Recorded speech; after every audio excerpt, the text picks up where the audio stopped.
On va dans quelques semaines célébrer les 50 ans de l'association France Supply Chain qui s'appelait l'ASLOG au départ, on va vous expliquer tout ça.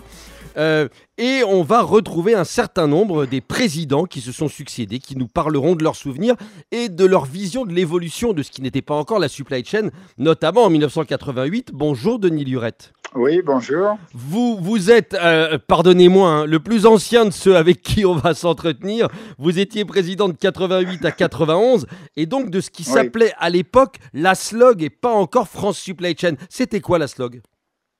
L'ASLOG, c'était, le nom voulait dire Association des logisticiens, et c'était beaucoup, 80% de représentation des métiers du transport, parce que l'ASLOG a démarré aussi à l'époque de l'AFT-IFTIM, qui est l'association française des transports et des manutentions. Et à l'époque où j'ai eu la chance de rencontrer les responsables de l'ASLOG et de m'intégrer, comme moi j'étais beaucoup plus du domaine de l'industrie, j'ai poussé autant que je pouvais. C'était en plus des métiers de l'ASLOG à l'époque, qui était donc la distribution et les transports, j'ai poussé dans la direction de la logistique industrielle. Avec succès ? Écoutez, je pense qu'aujourd'hui, le supply chain management, et on y reviendra, c'est quand même la conjonction et l'addition des métiers de l'époque qui étaient donc transport, manutention, gestion des entrepôts. Et puis, du point de vue industriel, la partie planification, approvisionnement, organisation des interfaces entre fonctions. Dire avec ou sans succès, je pense qu'on a, avec l'équipe qu'on était, on a poussé dans ces directions pour élargir, et ça nous a valu d'ailleurs à l'époque la chance de fêter un 1000e adhérent, ce qui était énorme pour nous. Dans ces époques, c'est peut-être un petit peu après 90-92 en tout cas. Est-ce qu'on parle, est-ce que l'expression, parce que y a toujours ce débat d'historiens, mais l'expression supply chain, vous le dites, à l'époque c'était l'ASLOG, la supply chain n'était pas un terme qu'on employait quotidiennement. Pas du tout, non, du tout. On savait même pas que ça allait arriver. On était. Et vous savez, à cette époque-là, c'était le Minitel qui était la révolution. C'est vrai qu'il faut que les plus jeunes comprennent qu'il n'y avait pas Internet et que le Minitel, c'était extraordinaire. Vous avez tout à fait raison. Oui. Donc, on était là, par rapport à aujourd'hui, il y a un gouffre. C'est tellement impressionnant. Non. Est-ce que vous pouviez imaginer, parce que vous poussiez, donc en gros, quand on parlait logistique, vous le disiez, on parlait surtout transport, on parlait un petit peu entrepôt, vous avez poussé pour que l'industrie rejoigne le monde du transport et donc qu'on aille finalement un peu plus vers ce qui est l'ensemble de cette grande logistique d'aujourd'hui avec d'autres métiers et qu'on appelle aujourd'hui supply chain. Est-ce que vous imaginiez qu'un jour les choses ressembleraient à ce qu'elles sont aujourd'hui ou on était beaucoup trop loin de pouvoir l'imaginer ?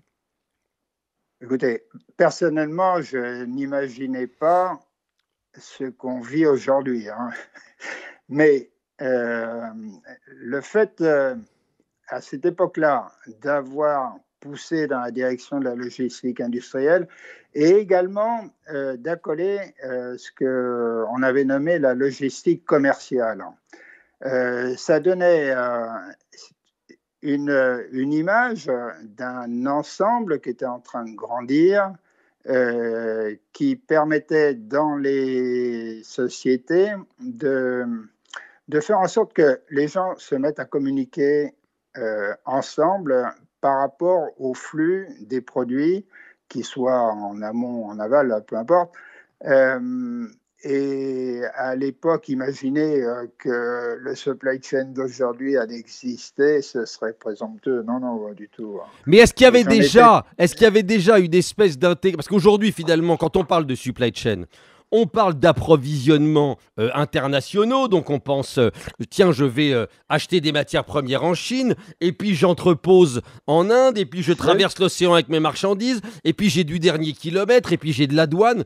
À l'époque, tout ça, c'était complètement disparate, c'était pas organisé dans un management commun.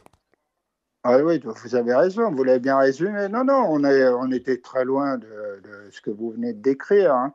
Mais dans les grands groupes, et moi j'étais effectivement responsable dans un grand groupe américain de ce qui se passait sur l'Europe, on était encore, vous savez, à remplir des papiers à la main et à lire des listings de MRP. Alors le MRP a beaucoup aidé, et il est toujours, à intégrer les valeurs et les informations pour pouvoir faire du redéploiement, etc.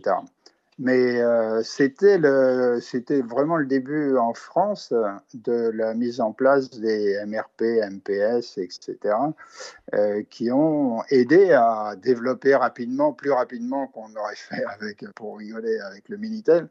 Voilà. Non, mais c'est vrai, vous dites on remplissait des tableaux à la main. Aujourd'hui, on dit faut plus utiliser Excel, il faut utiliser des nouveaux outils. C'est vrai que voilà, on se rend compte qu'il y a eu des étapes. Vous étiez encore à la main. Mais justement, dans les sociétés américaines, l'expression supply chain, vous l'avez entendue à partir de quand ? Moi, j'ai travaillé un petit peu à l'étranger et avec les anglo-saxons. J'ai commencé à en entendre parler dans les années 90-95, mettons. Vers 95, ça a commencé un petit peu. C'était pas vraiment supply chain, c'était materials management.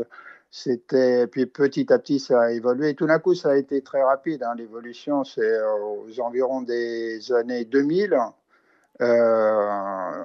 C'est parti et tout le monde voulait faire de la supply chain sans savoir ce que c'était d'ailleurs. Enfin, pas toujours. Ouais. Mais... Vous étiez perçus comment, vous, les hommes de logistique à l'époque ? Je dis logistique parce qu'on ne parlait pas de supply chain. Aujourd'hui, on se rend compte que petit à petit, les patrons de supply chain intègrent les comités directeurs des grands groupes qu'on comprend qu'ils sont stratégiques. Est-ce qu'à l'époque, vous étiez vraiment considérés comme des fonctions support presque lambda et pas des fonctions stratégiques dans les entreprises ? Alors, selon les tailles d'entreprise, ce que vous dites, oui, résumait la situation.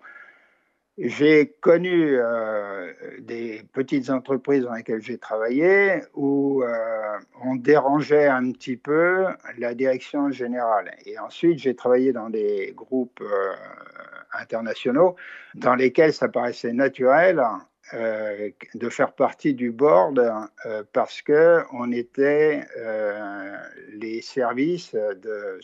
Ça ne s'appelait pas forcément supply chain, comme je vous dis. Moi, par exemple, dans mon cas, j'étais dans les industries des parfums et cosmétiques et on était surtout très près de ce qu'on appelle le materials management. C'était comment optimiser les stocks, les flux, etc.